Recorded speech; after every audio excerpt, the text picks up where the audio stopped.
उपासक अपने उपास्य देव में तन मन प्राण सर्वस्व समर्पित कर देता है तो उपास्य देव उससे एक क्षण भी दूर नहीं रहते।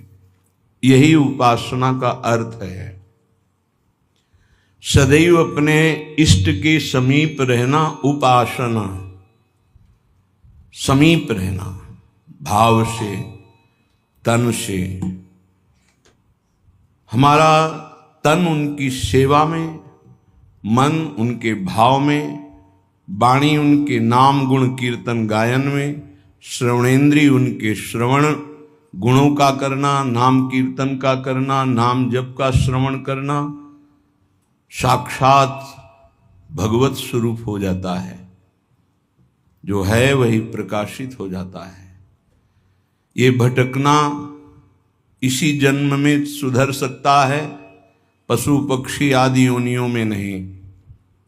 इसलिए सावधान होकर के एक एक क्षण, एक एक श्वास, एक एक वृत्ति राधा नाम में लगा दो, खुद परिणाम देख लोगे।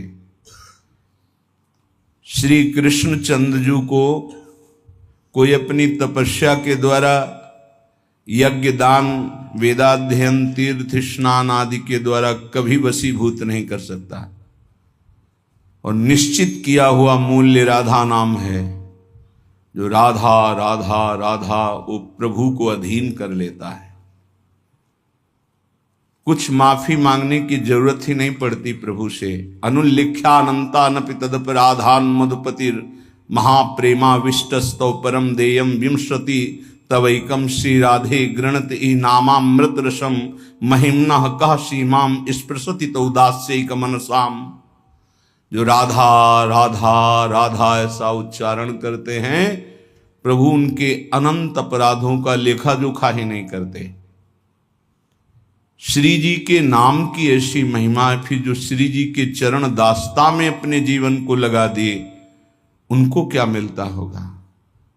किसी की सामर्थ्य नहीं कि कोई इसका वर्णन कर सके कि जिस कृपा सिंधु की एक कृपा कोर से दुरंत राक्षस भाव को प्राप्त भी परम पद के अधिकारी हुए, वही कृपा समुद्र का सार रूप हमारी लाडली जू, उनकी कृपा को कौन जान सकता है।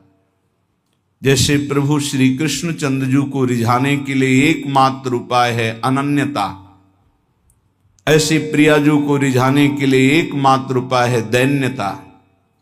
श्री जी के हो के अत्यंत दैन्य हो जाओ तो अवगुण करे समुद्र सम गणत नापनो जानी। ये मेरा जन है, बस इस बात से हम जीत जाते हैं। श्री जी के चरणारविंद में अपनापन हुआ कि हम जीत गए। अवगुण करे समुद्र सम, समुद्र के समान यदि अपराध बन जाए तो मेरी लाडली जो मानती ही नहीं कि अपराध हुआ है। पर ये अनन्यता, ये दैन्यता बिना रसिक महापुरुषों का सेवन किए नहीं आ सकती। और बिना वृंदावन के रसिक जनों का संग नहीं मिल सकता। वृंदावन की कृपा के बिना विशुद्ध प्रिया प्रीतम के अनुराग में जिनका मन लगा हुआ है, ऐसे रसिकों का संग नहीं मिल सकता। वो मिलेगा तो वृंदावन की कृपा से। कभी भी कहीं भी किसी को भी यदि ये सौभाग्य मिला तो पहले वृंदावन की कृपा हुई, तब ये सौभाग्य मिला। श्रीपाद प्रबोधानंद जी महाराज कह रहे हैं, गाढ़ा शक्तिमता मपीह विशेष स्वत्यंत निर्वेदतो दृक्पाते सहिष्णुतातिशयिनाम योगे समुद्योगिनाम ब्रह्मानंद रसैकलीन मनसाम गोविंद पादाम्बुज द्वंद्वाविष्ट धियाम च मोहनमिदं वृंदावनम स्वैर्गुणैः। बड़ी महिमा की बात कह रहे हैं श्रीपाद प्रबोधानंद जी महाराज।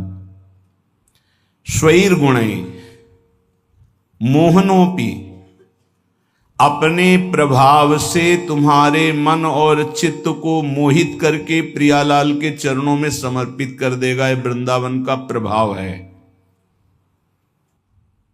जब अपने को सबसे दीन समझा जाए, नाम जापक अपने को सबसे दीन समझे, मैं सबसे नीच, ओ ऐसा आप सत्य मानिएगा।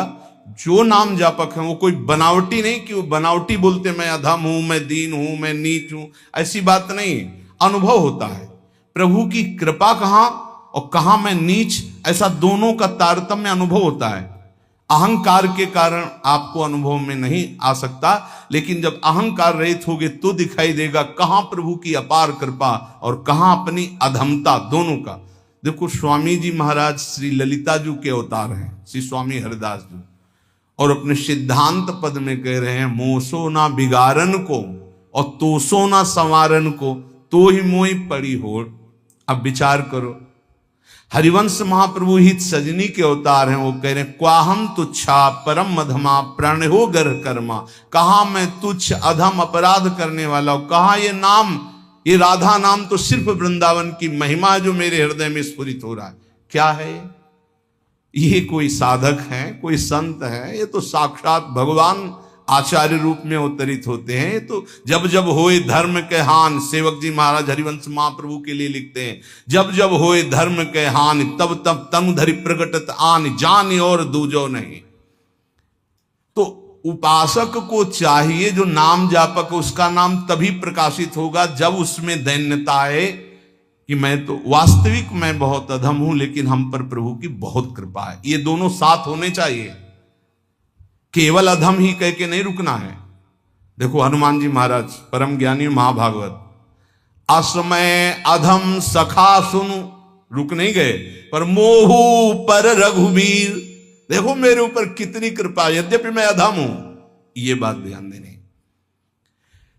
नाम जापक उपासक तभी दिव्य ऊंचाई पर पहुंचता है जब तरण से भी अपने को नीचा समझता है। बहुत सहनशील होना चाहिए नाम जापक को, नाक में गुस्सा नहीं होना चाहिए। और ध्यान रखना, भजन करोगे तो ये आ जाएगा, सही ढंग से चलोगे तो नाक में गुस्सा आ जाएगा, क्योंकि अभिमान स्फुरित होगा जो अंदर है, उसको दमन करने के लिए गुरु शासन में रह जाता है।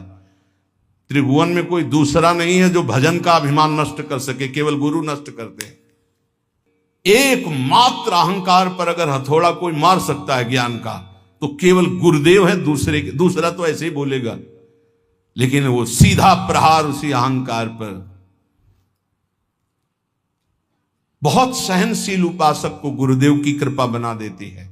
इसलिए एक प्रश्न हुआ था कि हम अव्यक्त रूप से गुरु मान लेते हैं तो हमें क्या भगवत प्राप्ति नहीं होगी? देखो अव्यक्त तुम्हें चपत लगाने नहीं आएगा, ध्यान देना। अव्यक्त तुम्हें ऐसा नहीं कि खड़े रहो, यहां यही खड़े रहो जब तक लौट के नाम है, यही खड़े रहो, चलो ऐसा करो। ये हमको प्रगट गुरु चाहिए, क्योंकि हम प्रगट में फंसे हैं। वो हमको दुलार भी करें, हमें डांट भी सके, हमें चपत भी लगा सके, तभी हम सुधरेंगे। मान लो हम अव्यक्त गुरु मान लेते हैं तो जो मन आया सो कर रहे हैं, वो समझा। अव्यक्त गुरु तुमको कौन ऐसा है जिसको उपदेश नहीं कर रहे? आप बुरा करने चलते हो, अव्यक्त गुरु अंदर रोकते, मान पाते हो आप? एक त्रिभुवन में गुरुदेव के सिवा कोई ऐसा नहीं है जो निर्विकार और निरहंकार कर सके। ये हम खुली बात कहते हैं। भगवान भी हमारे हृदय में बैठे रहे, निर्विकार नहीं किए। जन्म जन्मांतर से हमारे साथ हैं, कभी निर्विकार नहीं किए, कभी निरहंकार नहीं किए। वही हृदयस्थ भगवान अव्यक्त जब व्यक्त रूप गुरु रूप धारण किए तो पक्का सुधार हो गया, पक्का माया से मुक्त करने का मार्ग दिखा दिया। नहीं तो हाथ उठा कहते चाहे सर के बल खड़ा होकर तप करे, अहंकार पे कोई फर्क नहीं पड़ता।